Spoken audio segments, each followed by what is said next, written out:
Assalamualaikum warahmatullahi wabarakatuh. Perkenalkan, nama saya Pinas Paringga. Saya mahasiswa PPG Universitas Sriwijaya Angkatan 1 tahun 2022.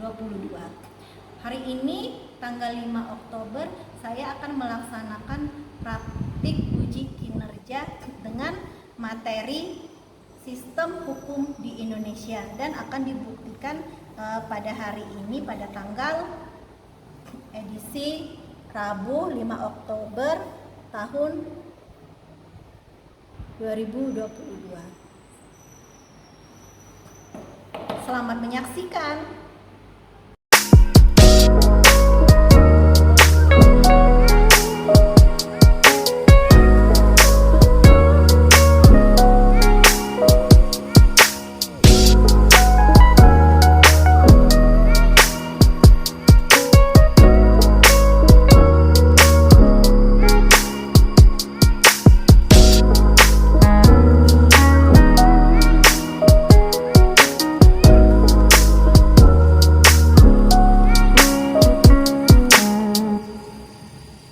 Siap, gerak. Bacaan depan. Gerak.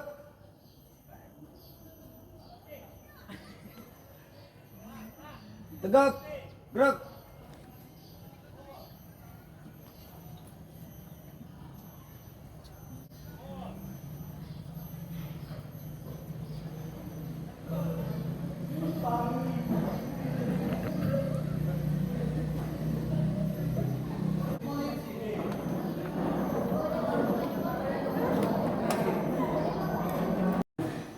Assalamualaikum warahmatullahi wabarakatuh.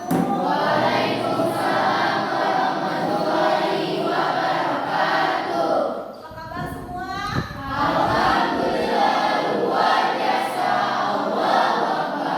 Oke, baiklah. Sebelum memulai pelajaran pada hari ini, ketua kelas sebaiknya dipimpin doa lebih dahulu. Kita berdoa terlebih dahulu. Ketua kelas, silakan dipimpin doanya. Sebelum kita mulai pelajaran pagi hari ini, marilah kita berdoa. Berdoa mulai.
pembelajaran pada hari ini.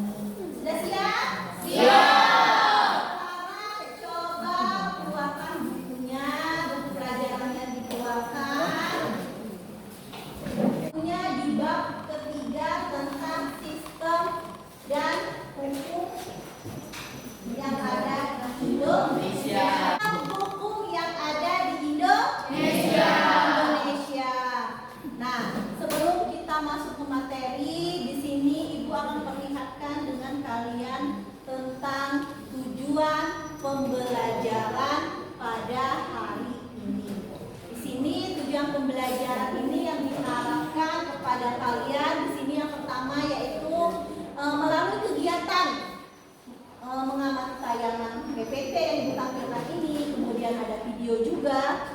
Peserta didik dapat mengevaluasi hukum yang ada di Indonesia. Jadi perspektif hukum itu amat sangat luas. Kemudian yang kedua, melalui proses menggali dan mengkaji informasi, diharapkan peserta didik dapat menganalisis upaya penegakan hukum di Indonesia. Dan yang terakhir, yang ketiga, melalui hasil diskusi dan presentasi yang nanti akan kalian tampilkan, penyajian hasil diskusi peserta didik dapat menelaah sistem hukum yang ada di Indonesia. Jadi sebelum masuk ke materi, kalian lihat dulu tayangan video berikut ya. Bagaimana upaya untuk mengatasinya? Contoh yang pertama ada aksi anarkisme. Nah, aksi anarkisme ini marak terjadi di masyarakat adalah salah satunya yaitu dalam unjuk rasa yang sering dilakukan oleh masyarakat. Aksi anarkisme tersebut dapat berupa tindakan melakukan kekerasan dalam berunjuk rasa, seperti membawa air keras, kemudian memblokade jalan sehingga terjadi kemacetan, bahkan sampai ada yang merusak fasilitas umum dan juga aksi anarkisme lainnya. Jika masyarakat mampu menghilangkan sikap anarkisme dalam setiap tindakan yang dilakukan, maka kita semua dapat berpikir dingin dalam menghadapi setiap masalah tanpa perlu membawa emosi kita. Contoh pelanggaran hukum yang kedua adalah korupsi. Di Indonesia sendiri, masalah korupsi ini sangatlah memprihatinkan, terutama di kalangan pejabat Indonesia. Korupsi ini sangat merugikan masyarakat dan sangat menguntungkan bagi pihak yang melakukan tindakan korupsi. Masyarakat kemudian subscribe channel kita dan nyalakan lonceng notifikasi mendalam. Tunggu video materi kita yang lainnya. Salam dari Sabang sampai Merauke. Sekarang apa isi dari video yang barusan kalian tonton ini? Ada yang tahu tentang apa? Tentang buku. Pelanggaran hukum. Jadi pelanggaran hukum tadi apa saja? Solusi. Apa saja? Korupsi. Terus apa lagi?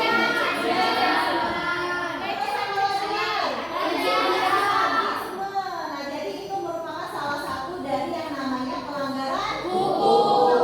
Merupakan salah satu video pelanggaran hukum yang sering terjadi di Indonesia. Nah, di sini sebelum berbicara hukum yang lebih luas lagi, di sini dikatakan bahwa hukum ibarat pagar di kebun binatang. Nah, mengapa orang berani pergi ke kebun binatang itu?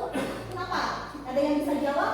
Mengapa seseorang itu berani pergi ke kebun binatang? Padahal di kebun binatang itu ada binatang buas. Ya, Tasya? Karena binatang-binatang Berdiri, Tasya. karena binatang-binatang di kebun binatang itu sudah jinak dan sudah terlatih. Ya, boleh. Selanjutnya apa lagi? Ikan nani. Maka sudah ada Oke. Jadi apa yang dijawab oleh teman kalian itu ya benar ya. Karena yang pertama apa? Yang pertama ya itu karena di kebun binatang itu terutama binatang yang buas itu karena sudah ada kandangnya. Jadi dia tidak membahayakan bagi orang lain. Nah, ini adalah untuk yang namanya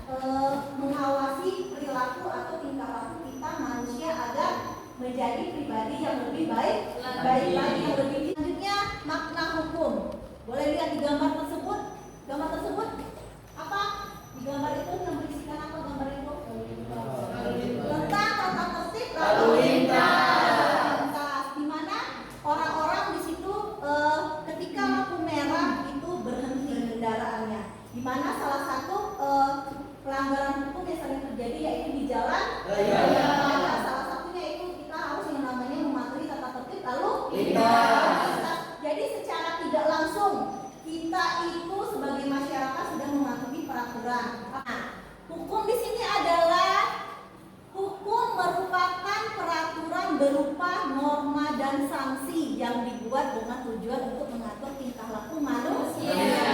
Manusia sama balik lagi ke filsafat umum tadi bahwa hukum itu ibarat pagar di kebun binatang tadi. Artinya apa? Untuk yang namanya mengatur tingkah laku manusia. Jadi hukum itu artinya bukan untuk ditakuti ya, tapi untuk ditaati. Kalau ada yang mau bertanya silakan. Siapa? Oke, berdiri nak berdiri. Berdiri biar kelihatan. Sebutkan namanya. Bisa. Biar kedengeran. Assalamualaikum warahmatullahi wabarakatuh. Assalamualaikum warahmatullahi wabarakatuh. Perkenalkan, nama saya Renata Mewan Sari Sabri Muhtasaid. Saya izin bertanya, kenapa kesadaran hukum masyarakat masih rendah? Kenapa kesadaran hukum masyarakat masih Rendah. rendah? Ada yang bisa jawab? Ada yang bisa jawab? Coba. Siapa yang bisa? Assalamualaikum warahmatullahi wabarakatuh. Waalaikumsalam warahmatullahi wabarakatuh. Perkenalkan, nama saya Tasya, ingin menjawab soal dari Renata, yaitu kenapa kesadaran hukum masyarakat masih rendah? Ya. Karena kurangnya kesadaran di masyarakat. Hukum yang berlaku sudah ditentukan. Oke. Jadi apa yang teman kalian katakan tadi benar ya, bahwa masih lemahnya hukum yang ada di masyarakat itu karena apa tadi? Karena hukum yang berlaku belum memberi jaminan. Iya, karena hukum yang berlaku di negara kita ini belum memberi jaminan kepada masyarakat. Jadi artinya apa? Masih ada yang namanya masyarakat yang belum menerima keadilan dari hukum itu sendiri. Waalaikumsalam warahmatullahi wabarakatuh. Perkenalkan, nama saya Marta Wandari. Saya ingin bertanya, Ya, silakan. apa hubungan antara hukum dan keadilan? Apa hubungan antara hukum dan keadilan? Ada yang bisa bantu jawab teman kalian? Oke. Assalamualaikum warahmatullahi wabarakatuh. Waalaikumsalam warahmatullahi wabarakatuh. Perkenalkan, saya Yasin Febriansa ingin menjawab pertanyaan dari Madeta. Apa hubungan antara hukum dan keadilan? Hukum dan keadilan sangatlah erat karena keadilan itu ada karena adanya hukum, dan sejak Indonesia berdiri tahun 1945, negara Indonesia negara berasaskan hukum. Artinya apa? Adanya hukum itu berarti harus adanya keadilan tadi. Saya ingin bertanya, Ya. mengapa diperlukan penegakan hukum? Mengapa diperlukan penegakan hukum? Kenapa kira-kira diperlukan penegakan hukum? Ada yang tahu mengapa penegakan hukum itu diperlukan di dalam masyarakat? Ada yang tahu? Ayo silakan. Silakan. Assalamualaikum warahmatullahi wabarakatuh. Waalaikumsalam warahmatullahi wabarakatuh. Perkenalkan, nama saya Sofia. Baiklah, saya di sini akan menjawab pertanyaan yang diberikan oleh Yarsi Astia. Mengapa diperlukan penegakan hukum? Karena untuk mewujudkan rasa keadilan, kepastian hukum, dan kemanfaatan dalam masyarakat, sehingga terciptanya tertib hukum di masyarakat. Ada tidak Bu yang namanya keadilan di Indonesia ini? Masih ada yang namanya hakim dan jaksa yang benar-benar melaksanakan tugasnya dengan sebaik-baiknya. Contohnya ada tidak Bu? Ada. Ini Ibu perlihatkan salah satu contoh.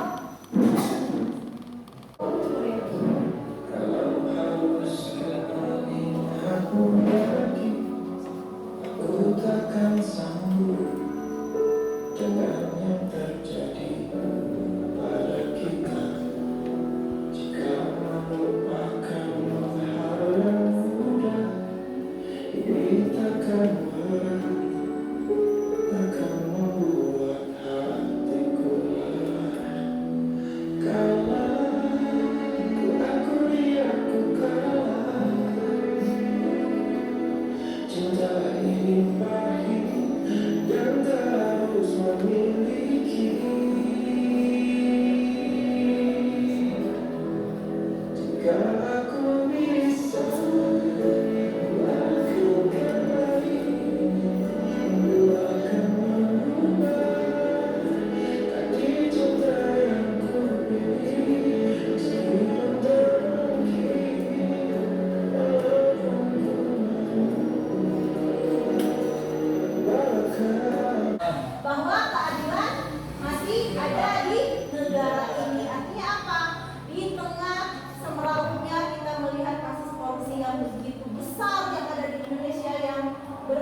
Dani Pratama.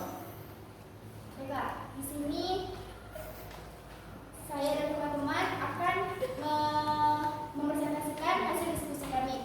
Untuk soal pertama yaitu apakah penegakan hukum atas kasus nenek asing yang sudah adil? Mengapa? Akan dijawab oleh Jenny Aulia. Jenny Aulia, dipersilakan. Menurut kelompok kami, tidak adil karena dalam persidangan di Pengadilan Negeri Situbondo, Nenek Asani didakwa pasal 12 huruf D Undang-Undang Nomor 18 Tahun 2013 tentang pencegahan dan pemberantasan kerusakan hutan Undang-Undang P3H dengan ancaman hukuman paling singkat 1 tahun dan maksimal 5 tahun. Nenek Asani merasa tidak mencuri kayu milik perhutani. Kayu yang ia tebang adalah miliknya yang sudah puluhan tahun ada di sekitar rumahnya. Ia sudah meminta maaf kepada pihak perhutani dan kepolisian yang memeriksanya. Namun, pemberantasan kerusakan hutan dengan ancaman 5 tahun penjara. Soal nomor 3. Hukum menjunjung tinggi asas kepantasan dan restoratif justai, yakni mengalihkan dari proses pidana untuk diselesaikan secara musyawarah. Artinya dalam kasus Nenek Asani seharusnya cukup diselesaikan melalui jalur mediasi, bukan di Apakah ada yang ditanyakan? Waalaikumsalam warahmatullahi wabarakatuh. Perkenalkan, nama saya Sandy Valentino dari kelompok 2 ingin memberikan pertanyaan. Apakah masyarakat menjadi salah satu faktor yang mempengaruhi penegakan hukum? Assalamualaikum warahmatullahi wabarakatuh. Waalaikumsalam warahmatullahi wabarakatuh. Perkenalkan, nama saya Renata Melan Sari Sabrina Said. Saya ingin bertanya, mengapa ketidakadilan dianggap sebagai masalah sosial? Mengapa ketidakadilan dianggap sebagai masalah sosial? Nama saya Marta Wundari dari kelompok 3. Saya ingin bertanya, apa tujuan dari peradilan?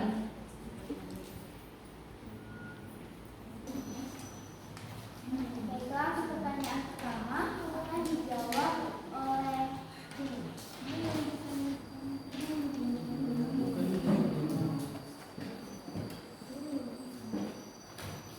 Apakah masyarakat menjadi salah satu faktor yang mempengaruhi penegakan hukum?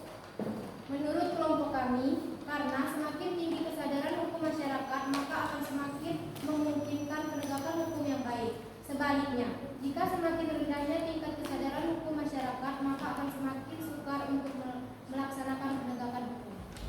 Ya. pertanyaan kedua akan dijawab oleh Bulanda.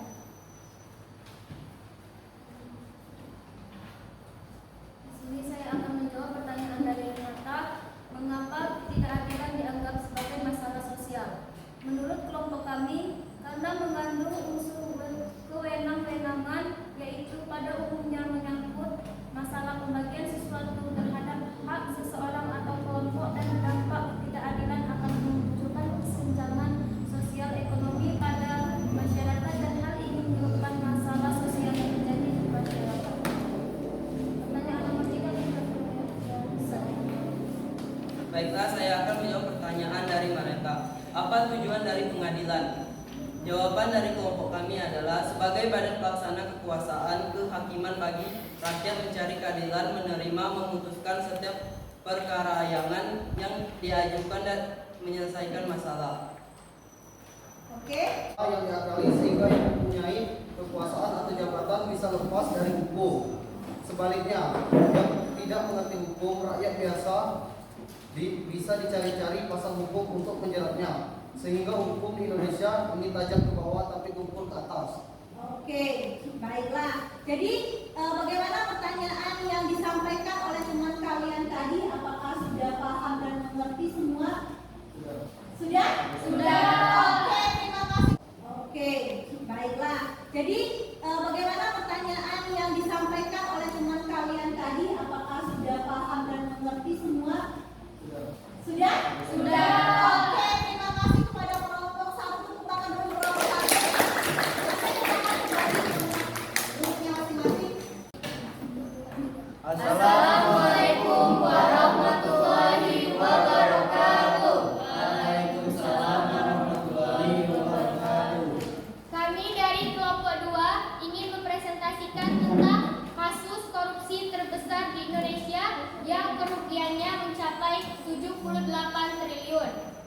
Tapi sebelum kami membahas kasus korupsi tersebut, izinkan kami memperkenalkan diri. Tak kenal maka tak sayang. Perkenalkan, nama saya Tasya Triani dan teman saya Nabila Afriani dan Saya Andi Alim. Dan perkenalkan saya Sandi Valentino. Perkenalkan nama saya Muhammad Ulum. Baiklah, kami akan membahas tentang korupsi tersebut. Yang pertama, kami telah membaca beberapa artikel dan kami dapat mendefinisikan korupsi yang akan dijawab oleh Nabila. pertama, setelah membaca artikel di atas, kami dapat mendefinisikan korupsi adalah penyelewengan atau penyalahgunaan uang negara seperti perusahaan, organisasi, yayasan, dan sebagainya untuk keuntungan pribadi atau orang lain.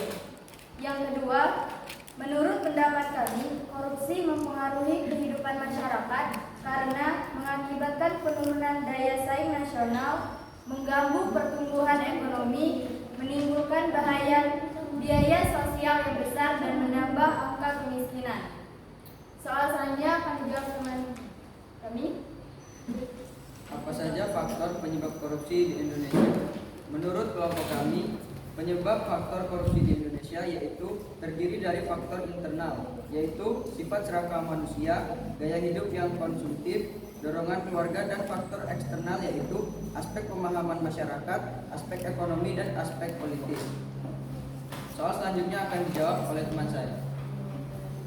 Bagaimana cara kalian sebagai pelajaran untuk memberantas tindakan korupsi?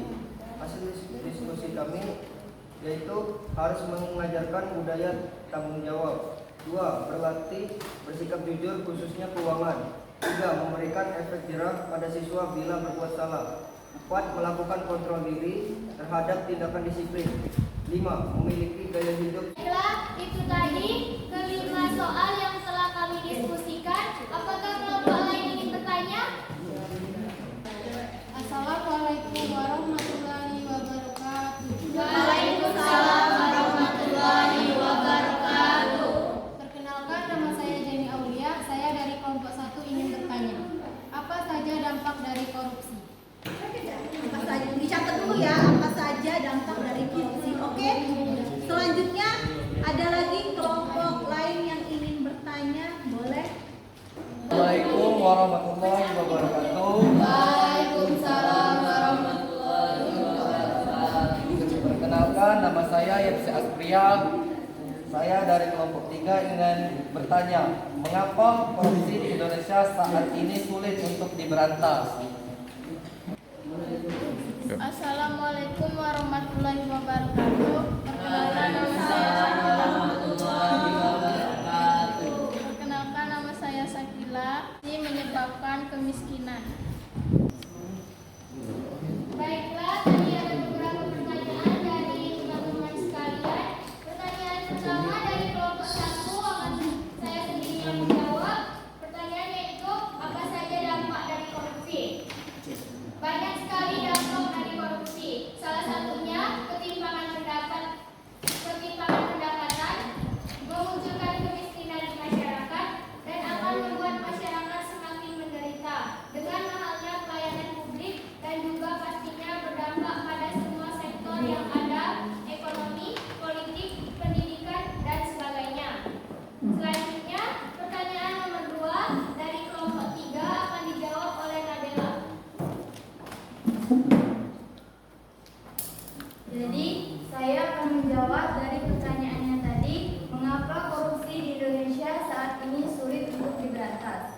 Jawaban dari kelompok kami adalah karena masih lemahnya integritas dan kesadaran diri sejumlah pejabat dan sebagian masyarakat, dan lemahnya hukum yang ada serta sanksi-sanksi yang tidak sesuai yang diberikan kepada para koruptor, sehingga tidak ada efek jerah terhadap para pelaku korupsi. Pertanyaan yang terakhir akan dijawab oleh rekan kami, Rabil. Setelah saya akan menjawab pertanyaan dari teman-teman tadi, menyebabkan kemiskinan. Jawabannya karena korupsi akan mengurangi dana yang tersedia untuk investasi, memperkecil kesempatan kerja yang dapat disediakan, dan akan menimbulkan gangguan di masyarakat karena pemutusan tenaga kerja sehingga menyebabkan tingginya angka kemiskinan. Oke. Ada lagi yang ingin bertanya? Tidak. Tidak. Oke, terima kasih kelompok 2. Silakan kembali ke tempat duduk masing-masing.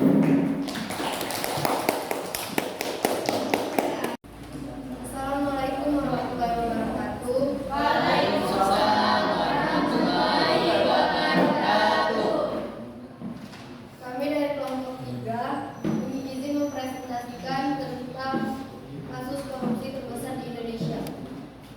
Sebelum kami mempresentasikan, kami harus memperkenalkan diri terlebih dahulu. Perkenalkan, nama saya Renata Melasari Sabrina Musaid dan teman saya ada Taman dari Pria. Sofia Flora Anggraini dan memiliki keterkaitan terhadap tindakan yang diancam dengan sanksi sebagaimana dan merupakan Undang-Undang Nomor 31 Tahun 1999 tentang pemberantasan dan tindak pidana. Nomor 2 akan dibacakan oleh Yersi. 2. Menurut pendapat kalian, bagaimana korupsi mempengaruhi kehidupan? kebutuhan dan lain sebagainya. Yang nomor 4, bagaimana cara kalian sebagai pelajar untuk memberantas tindakan korupsi? Seperti tindak mencontek, harus belajar dengan gigih dan menyampaikan pendapat yang baik kepada guru, harus bersikap jujur dan sejak dini. Assalamualaikum warahmatullahi wabarakatuh. Saya Sisi Sawati dari kelompok 1 ingin bertanya, mengapa tindak pidana korupsi digolongkan sebagai kejahatan? Assalamualaikum warahmatullahi wabarakatuh. Waalaikumsalam warahmatullahi wabarakatuh. Saya di sini akan memberikan pertanyaan. Mengapa tindak pidana korupsi digolongkan sebagai kejahatan? Menjawab pertanyaan dari Hesti. Mengapa tindak pidana korupsi digolongkan sebagai kejahatan? Karena korupsi ini merugikan negara dan juga melanggar hak sosial dan ekonomi. Masyarakat luas juga berdampak pada program pembangunan, pendidikan menjadi rendah dan kemiskinan tidak tertangani. Dan korupsi ini merampas hak asasi manusia dan merampas hak dari masyarakat itu sendiri.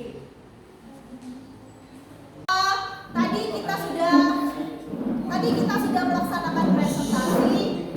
Baiklah, untuk lebih menguatkan lagi materi kita pada hari ini, kita akan melaksanakan evaluasi mengenai sistem hukum yang ada di Indonesia. Jadi ini ada 5 soal, nanti kalian kerjakan waktunya 10 menit ya. Jadi kerjakan masing-masing, nanti dikumpul, nanti namanya ditulis ya. Ini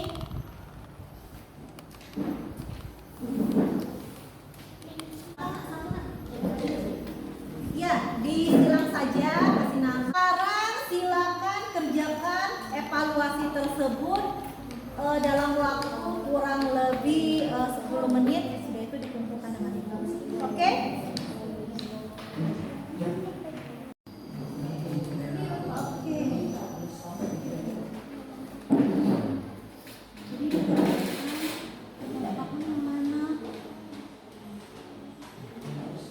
Jadi ini jangan kebalik ya, yang soal nomor 3, di mana di situ hukum dan sistem hukum, jadi dicermati benar soalnya masing-masing ya.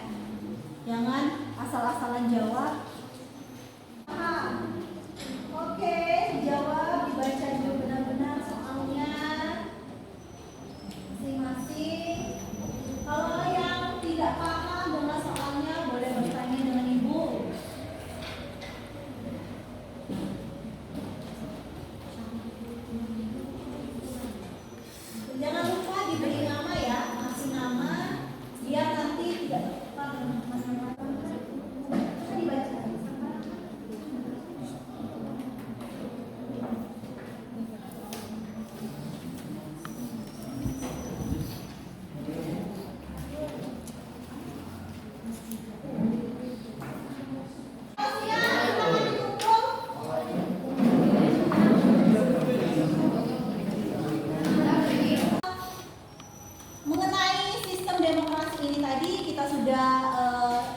menjelaskan, sudah mengetahui bahwa yang namanya hukum itu bersifat apa tadi? Mengikat. Dan memaksa.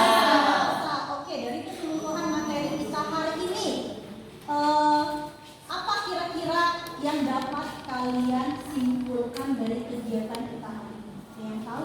Ibu kasih reward. Siapa yang bisa menyimpulkan pada materi kita kali ini? Oke? Siapa yang bisa menyimpulkan? Oke, Tasya.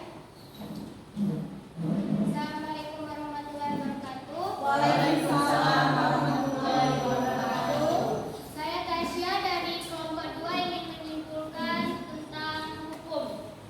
Hukum adalah peraturan yang berupa norma dan sanksi yang dibuat dengan tujuan untuk mengatur tingkah laku manusia, menjaga ketertiban, keadilan, mencegah terjadinya kekacauan. Hukum memiliki tugas untuk menjamin bahwa adanya kepastian hukum dalam masyarakat. Oke, mengandung unsur-unsur peraturan yang mengenai tingkah laku manusia di dalam kehidupan masyarakat, di mana peraturan hukum ini bersifat memaksa dan mengikat, dan juga ada sanksi-sanksi terhadap perbuatan hukum itu sendiri. Kemudian karakteristik hukum ini yaitu adanya perintah dan larangan. Jadi bahwa yang namanya hukum ini harus berlaku untuk seluruh masyarakat dari kalangan atas sampai kalangan ke bawah. Artinya tidak ada perbedaan antara si A, si B, dan si C. Apapun itu statusnya, status sosialnya, status semuanya, pendidikan segala macam itu harus taat yang namanya terhadap hukum. Oke, tadi si Hesti sudah berani menjawab. Hesti, silakan. Oke, ada lagi yang berani menyimpulkan dari materi kita hari ini? Paham tidak? Paham. Oke. Untuk pertemuan selanjutnya minggu depan kalian pelajari tentang peradilan, lembaga-lembaga peradilan yang ada di Indonesia. Jadi masih berkonsep dengan sistem hukum yang ada di Indonesia. Jadi kalian pelajari tentang peradilan-peradilan yang ada di Indonesia. Oke, paham? Paham. Oke, silakan siap-siap bukunya dibereskan. Silakan ketua kelas untuk